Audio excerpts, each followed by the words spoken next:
Hello friends, very good afternoon. आशा करता हूँ आप सभी लोग स्वस्थ होंगे, घर पे संडे का लुत्फ़ उठा रहे होंगे और कुछ अच्छा कर रहे होंगे या समय मिला होगा तो अच्छे से रेस्ट कर रहे होंगे। काफ़ी टाइम हो गया ग्रुप में किताब हमने कोई वीडियो रिव्यू नहीं करी। आप लोगों की तरफ से भी कोई रिव्यू या रिक्वेस्ट नहीं आया है। इस बीच करीब 4 किताबें पढ़ने का मौका मिला, तो कंप्लीट हो गई। मैंने सोचा रिव्यू कर देता हूँ।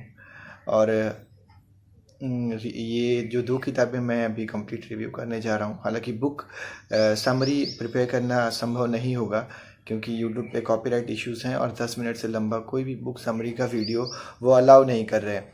तो बुक रिव्यू करूँगा।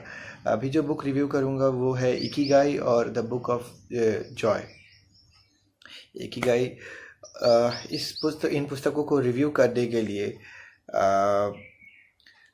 मैं आनंद, अगर आपने एक मूवी देखी हो तो उसमें एक जो लीड रोल है राजेश कुमार जी का, आनंद का, वो कहते हैं अमिताभ बच्चन से कि जीवन लंबा नहीं होना चाहिए, बड़ा होना चाहिए।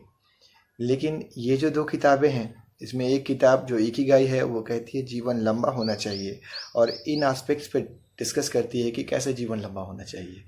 और जो दूसरी किताब है द बुक ऑफ जॉय, वो इस बात पे डिस्कस करती है कि जीवन बड़ा होना चाहिए। वो लव, कंपैशन और ह्यूमन इमोशंस पे बात करती है और कैसे न्यूट्रल रहा जाए, ये इस बात पे बात करती है।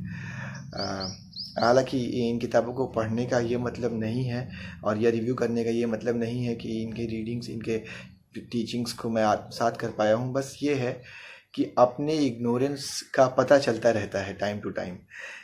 ये किताबों को पढ़ने का मेरे लिए फ़ायदा रहा है।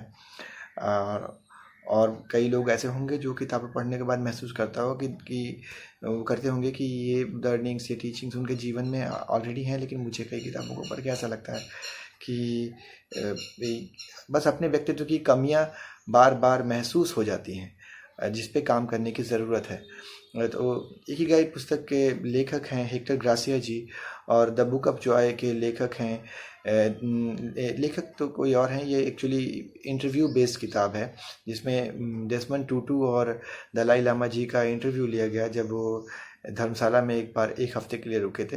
तो ऑथर ने उनका इंटरव्यू किया और तो जो किताब निकल के उनके एक्सपीरियंसेस जो शेयर किए, जो किताब बन के आई, वो द बुक ऑफ जॉय के नाम से फेमस है। इकिगाई जो बुक है इसमें वो लेखक कई आपने अभी हमने man search for meaning by Victor Frankl की किताब का भी रिव्यू कर लिया है और मैथ्यू वॉकर जी की वाई वी स्लीप किताब का भी रिव्यू किया है।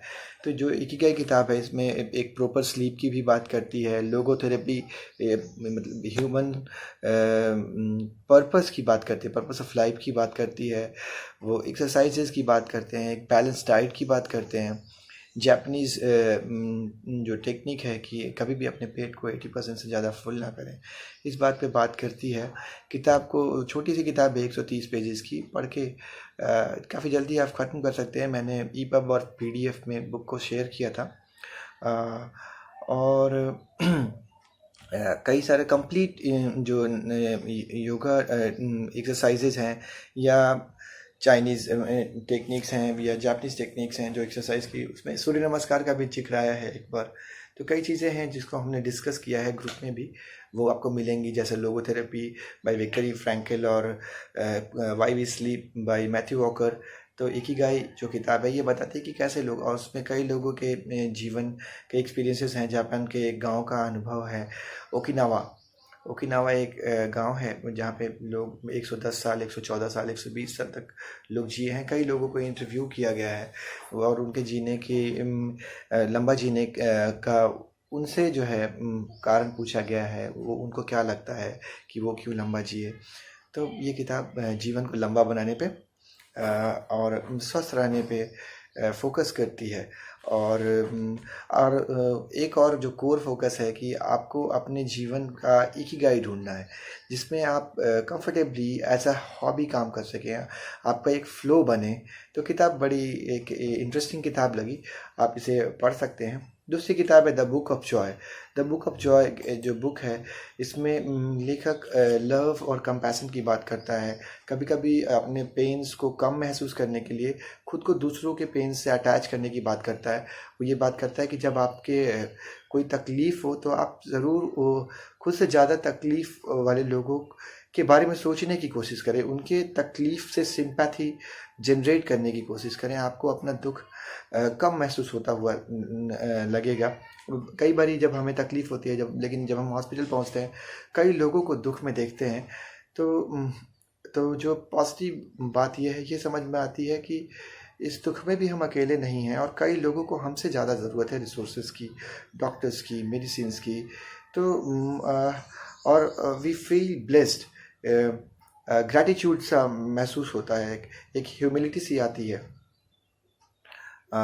जो भी ईश्वर ने, अगर आप ईश्वर को मानते हैं, तो जो भी ईश्वर ने आपको दिया है या जो प्रकृति ने दिया है, कई सारे एस्पेक्ट पे बात करती है किताब। सेकंड हाफ में जब आती है तो 8 पिलर्स ऑफ जॉय की बात करती है। उसमें वो ट्रेट्स ऑफ माइंड और ट्रेट्स ऑफ हार्ट के चार जो है उसके बात करती है, चार वर्च्यूज़ की बात करती है। जैसे माइंड के वर्च्यूज़ हैं पर्सपेक्टिव, आदमी का दृष्टिकोण क्या है, ये एक totally completely mind based activity या कहें कि वर्च्यू है।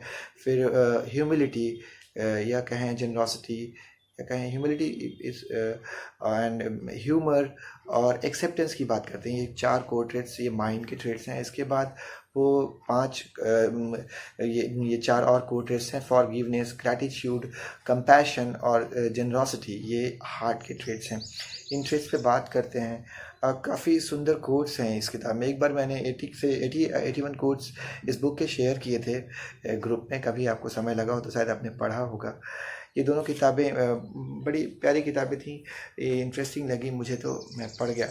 और 2 किताबें, अब जो तीसरी किताब पढ़ रहा हूँ वो है इमेजिनिंग इंडिया। काफ़ी लंबी किताब है, अभी भी मैं 60% इसको कंप्लीट कर पाया हूँ और दोबारा पढ़ने की ज़रूरत महसूस होती है। ये किताब अगर 2 लाइन में कहूँ तो भारत से इंडिया का संघर्ष है, जहाँ पे कॉलोनियल भारत और उससे पहले के भारत में भी इंडिया की क्या परिस्थिति थी, आज़ादी के बाद क्या स्ट्रगल्स रहे और क्या कंडीशंस रही कई इंडस्ट्रीज़ में, स्कूलिंग को लेकर के, लैंग्वेज को लेकर के, लैंग्वेज सिलेक्शन को लेकर के।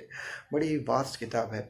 जो लोग खास करके गवर्नमेंट की पॉलिसीज़ पे डिबेट करते हैं, उनको ये किताब ज़रूर पढ़ना चाहिए, ताकि उनका एक नज़रिया डेवलप हो, एक थॉट प्रोसेस डेवलप हो। मुझे तो पढ़ने के बाद किताब अच्छी लगी। मुझे दोबारा पढ़ने की, मैं सही बोलूँगा, मुझे एक बार में पूरी किताब अच्छे तरीके से समझ नहीं आई। हाँ, थोड़ा एक डिफरेंट पर्सपेक्टिव मिला। अशोक कुमार शर्मा सर को मैं इसके लिए बहुत बहुत धन्यवाद कहना चाहूँगा कि उन्होंने ये किताब ग्रुप में रिकमेंड करी थी। इससे पहले इसके हमने जो है इंडिया 2020 एंड बियॉन्ड किताब का रिव्यू किया था। इसके साथ एक और किताब है नारायण मूर्ति जी की, वो अभी द बेटर इंडिया, उसको भी पढ़ेंगे तो रिव्यू करूँगा। एक किताब और अभिजीत मुखर्जी जी की है, अभिजीत बैनर्जी जी की है, उनको उसके लिए नोबेल प्राइज़ भी मिला है, the good economics for bad times. ये किताब भी मैं पढ़ा है मैंने, करीब 40% के आसपास, लेकिन मुझे समझ नहीं आई है, दोबारा पढ़ूँगा। इकोनॉमिक्स में थोड़ा वीक हूँ। और आप लोगों को भी अगर इंटरेस्ट हो तो बड़ी अच्छी किताब है वो। एक्चुअली जो वो किताब लिखते हैं बड़ी अथॉरिटी के साथ, उतनी अथॉरिटी के साथ नहीं लिखते। वो बोलते हैं कि इकोनॉमिक्स का अप्रोच जो है वो एक प्लम्बर जैसा होता है। वो कुछ ट्राई करता है, हिट एंड ट्रायल मेथड होता है। हम कोई एक बात सोचते हैं, अपने प्रीवियस जो अपने एक्सपीरियंसेस से एक चीज़ अस्यूम करते हैं, ये थ्योरी काम करेगी, उसके बाद हम उसको एक्शन में लाने के लिए इम्प्लीमेंट करते हैं, फिर उसके रिजल्ट्स देखते हैं, फिर उसके बाद रिव्यू करते हैं। खैर उन किताबों पे अभी डिटेल में बात नहीं कर पाऊँगा, अभी तो पूरी पढ़ी नहीं है, पढ़ी थोड़ी सी है, समझ में आई नहीं है। खैर अब ये वीडियो काफ़ी लंबा हो रहा है, इसके साथ ही धन्यवाद कहूँगा और आप लोगों को भी आपके अच्छे स्वास्थ्य की कामना के साथ बाय कहना चाहूँगा और फिर मिलेंगे आगे। धन्यवाद दोस्तों, बाय। आपका दिन मंगलमय हो।